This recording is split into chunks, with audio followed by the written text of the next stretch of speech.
Picture this. You're sitting in the exam hall, the clock is ticking, and you've literally just dropped crucial marks before you even realize what went wrong. Well, today we're completely stripping away the fluff for Cambridge Biology 9700, Topic 6.2, Effects of Mutations on Polypeptide Production. We are going to look exactly at what examiners demand from top-tier candidates. So here is the fatal exam mistake. Principal examiner reports continually flag one massive issue year after year. It's students confusing cause and effect in a multi-step biological pathway. Think about it.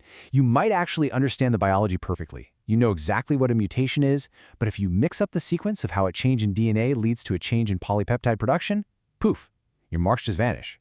And honestly, this illustrates exactly why every single mark counts. A single, solitary mark lost on a procedural error like this is very often the exact difference between a B grade and an A-star grade boundary. The stakes are incredibly high, and ordinary revision simply fails here, mainly because it focuses on just memorizing facts rather than structuring logical arguments. All right, Section 1, Core Concepts, the Multi-Step Pathway Trap. Now, the syllabus specifically requires logical, structured reasoning. Top-performing students exhibit this incredibly connected, conceptual understanding that they can just naturally transfer to completely unfamiliar contexts. But why do even the best students find multi-step biological pathways so incredibly hard? Well, it's because they jump straight to the end result without actually proving to the examiner how they got there. We have an urgent alert directly from the principal examiner here. Candidates consistently confuse key terminology. So your mandatory first step to surviving 6.2 is to always explicitly define your biological terms before you use them in your extended responses. If you're talking about a substitution mutation, define what that actually means before you try to explain its effect on the polypeptide chain. Seriously, do not leave the examiner guessing. So here is the ultimate cheat code for your extended answers, the method marks strategy. Cambridge awards marks for the process. When you're evaluating the effects of mutations, you absolutely must build your answer sequentially. Step 1, state the concept. Step 2, provide evidence or data from the prompt.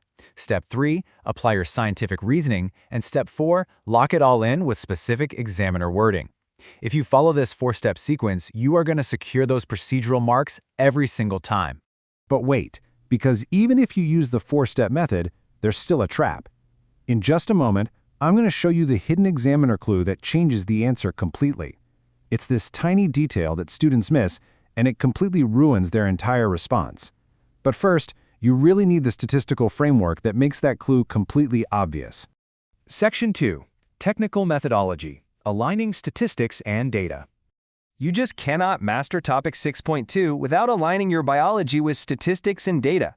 The assessment objectives specifically target your ability to handle and evaluate information, extracting relationships from tables and graphs, calculating relevant statistics, drawing evidence-based conclusions. This is literally what separates the top bands from the rest. You need to know exactly when to deploy these specific tests for your data analysis. If you're comparing the means of two different mutated polypeptide yields, you use a t-test. Simple. If you're dealing with categorical data, like say grouping mutations into harmful versus neutral, you use chi-squared. And if you're looking for a relationship between two continuous variables, you're going to use a correlation test. Let's actually put this to the test with a quick interactive challenge. Based on the framework we just discussed, which statistical test is the absolute most appropriate to analyze the specific categorical mutation frequency data we're looking at right now? Pause this explainer right now and think about it. Got your answer? Okay, if you said chi-squared, you hit the nail on the head, and you are perfectly aligned with the Cambridge procedural framework. Now let's move over to evaluative thinking and see how this builds into the absolute highest level of assessment. Top-scoring candidates don't just calculate data, they question it. To hit the highest marks, your critical analysis must identify the limitations of the data provided about the mutation. You must outline the assumptions being made. You've got to offer alternative interpretations, and most importantly, explicitly state how these factors actually affect your final conclusion. This right here is what evidence-based reasoning truly looks like in 6.2. Section 3, Flawed versus Perfect Answers, Examining the Evidence. Let's apply this step-by-step framework directly to a Cambridge-style problem. Consider the stark contrast between a fatally flawed answer and a perfect A-star response. A flawed answer might actually know what a mutation is, but it completely confuses the cause and effect progression. And worse, it ignores the specific context of the question.